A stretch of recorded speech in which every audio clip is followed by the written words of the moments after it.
Lingua et traditio latina unus. Salvete omnes. Queridos amigos, en esta oportunidad vamos a estudiar el alfabeto latino y su pronunciación eclesiástica o itálica. Recordemos que la lengua latina a lo largo de su historia ha ido adoptando diversos tipos de pronunciación que en muchos de los casos depende de la región donde se extendió el Imperio Romano. Depende de la distancia del tiempo y del espacio. Conocemos, pues, la pronunciación restituta, utilizada ya en tiempos de Cicerón. También tenemos la pronunciación eclesiástica o itálica, adoptada por la Iglesia Católica, que se parece mucho incluso a la pronunciación del actual italiano. Esta pronunciación eclesiástica es utilizada sobre todo en los textos litúrgicos y en la lectura de los textos oficiales de la Iglesia.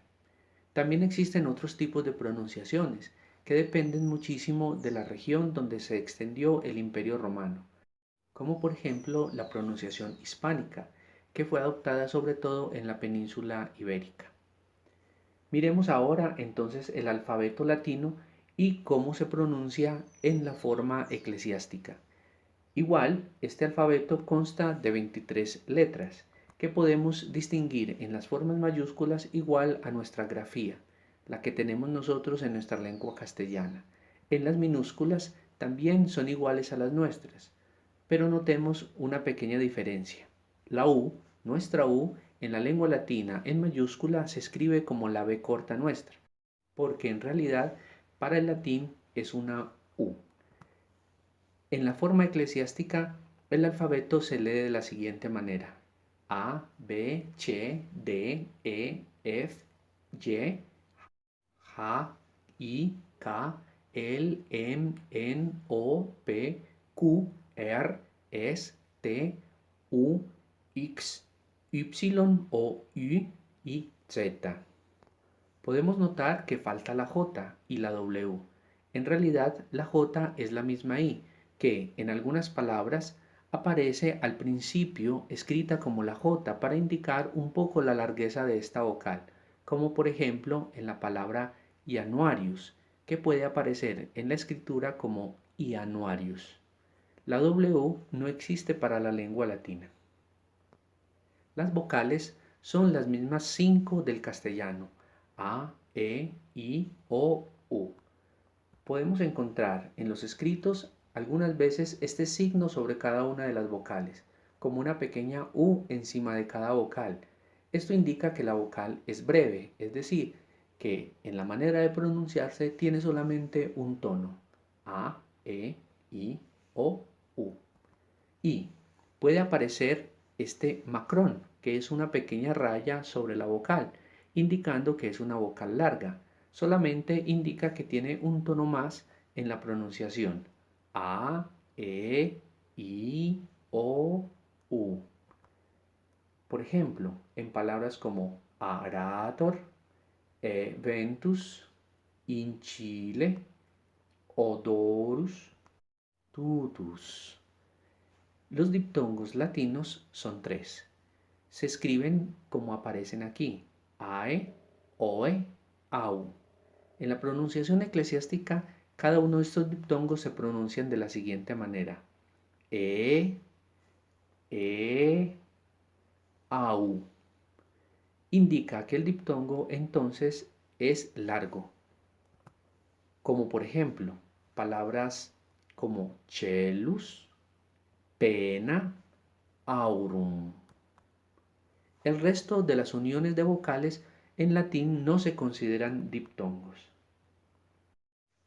Cuando aparece la diéresis sobre una vocal del diptongo, indica que éste se lee separadamente. Tenemos el ejemplo de la palabra aer, que significa en latín bronce. No se dice er, sino aer.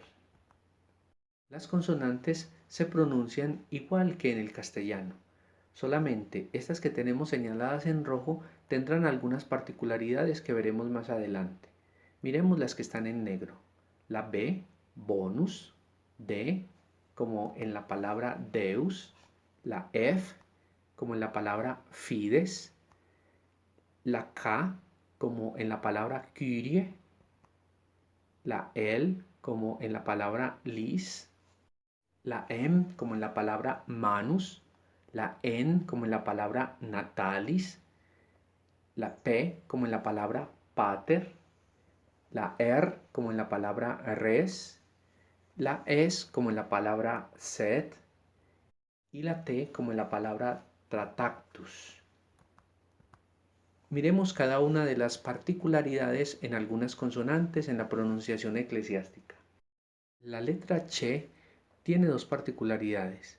Si viene acompañada de a, o u, su sonido es k, como en la palabra calix, copia, curia. Si viene acompañada de e, i o los diptongos e, entonces suena como la ch, es decir, como se pronunciaría en el italiano.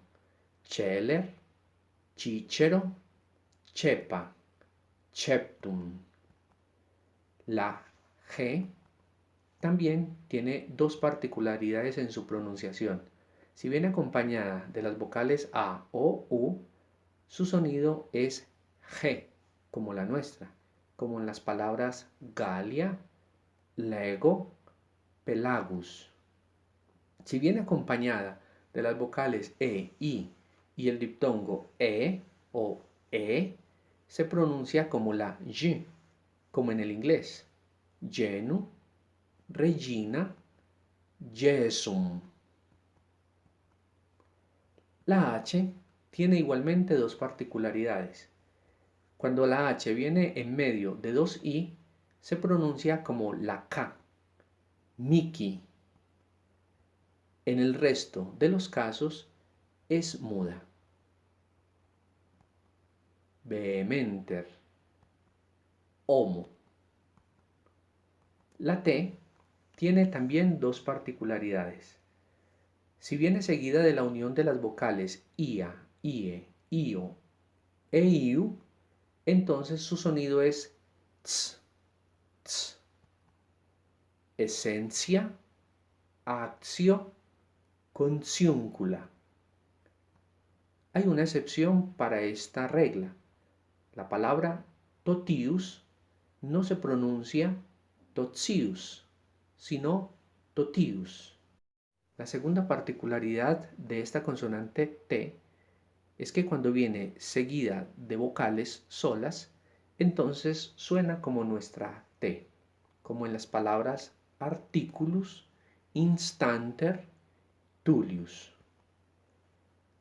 La X o X, su sonido es x, x, como en las palabras iuxta, exercitus, exemplum. La Y es una herencia del griego. Su sonido es como la U francesa o alemana, que suena Ü, Ü. En este caso, tenemos en herencia del griego palabras que fueron transcritas al latín, como por ejemplo, Kyrie, peristylum. Ahora, la Z. Su sonido es ts, ts. En este caso, tenemos pocas palabras en el latín con esta letra. Zitzania, zonula. Ahora tenemos los diágrafos. Son diágrafos 2. QU, GU. La unión de la Q con la U y la unión de la G con la U. En este caso, ambos vienen siempre acompañados de la vocal U y por eso se llama diágrafo, porque son inseparables estas dos letras.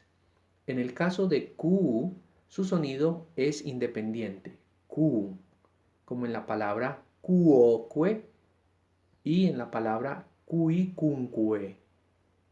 En el caso del diágrafo GU, también suena independiente, como en la palabra sanguinis. Tenemos además dobles consonantes en el latín.